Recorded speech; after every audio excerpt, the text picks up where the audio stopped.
Hello, I'd like to welcome you to today's episode of Inside the Vault. My name is Brenda Vogt, and I'm a curator at the Museum of Riverside. And I'm going to share with you and Gabriella one of the treasures of the Museum of Riverside.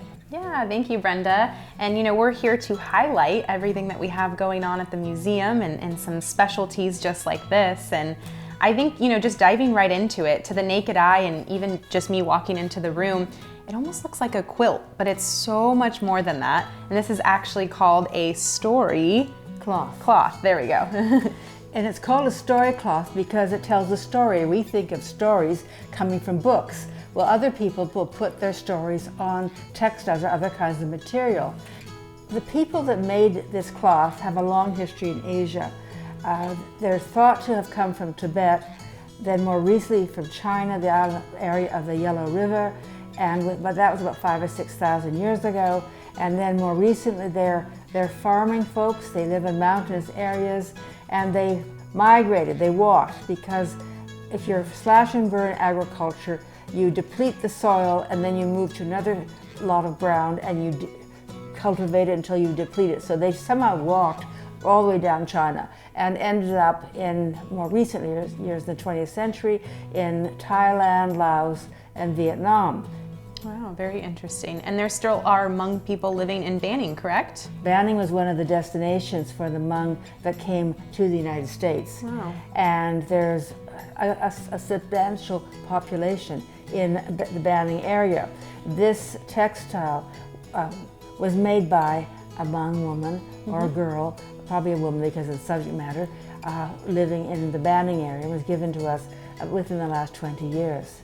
Yeah, it's beautiful. And to the naked eye, it really almost looks like you said a quilt, but it's referred to as a story cloth. And my question to you is, why do you think Hmong people took after a story cloth versus a book or just telling the story?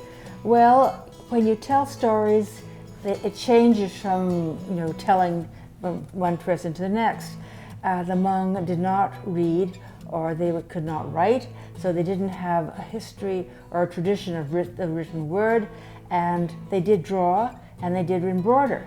So they told their stories through pictures. Yeah. And they have a quilting edge. The design of the edging is a bit like some of the skirts, the decoration on the women's clothing, but the concept of a story cloth, it would tell something that they thought was important and they wanted to save, so they could take out the cloth and show it to a series of grandchildren or children through the generations.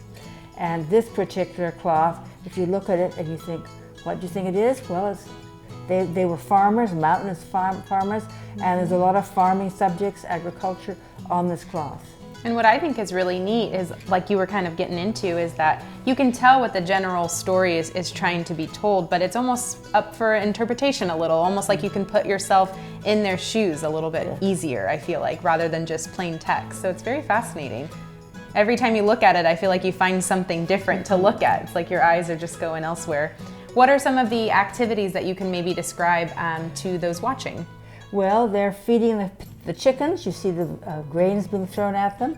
You have somebody else, there's two boars or pigs coming. One looks like it's got a litter, and they may be getting some food there. You have people harvesting this kind of, and I don't recognize all the plants because some of them are indigenous to Asia, but this particular plant, they're harvesting there. They could be grinding the grain crops. We have somebody over here that's been doing some harvesting. This person is picking, and I think it looks like eggplant. They're purple, they look like eggplant hanging there. This person looks like he's got an axe or something. He might be chopping that leafy plant. We see some pumpkin. These would be the plants that they would have had in Thailand or Laos. The textiles or the embroidery, they didn't have any books to tell them how to embroider. They would learn from a mother or a grandmother. And little girls of the age 4, 5, 6 would start with a thread and a needle and would make simple things. And then eventually they would be able to draw like the figures and create something like this. Well, thank you, Brenda, so much for taking the time to learn more about the Hmong culture, especially in this amazing story chart here. And how can someone watching learn a little bit more about this? Well, the museum has a website, and they could go to the Museum of Riverside website and contact us through that. Okay. It's been a pleasure to share this treasure with you. Great. Well, thank you so much for offering that. And thank you so much for watching, and stay tuned for the next Inside the Vault episode.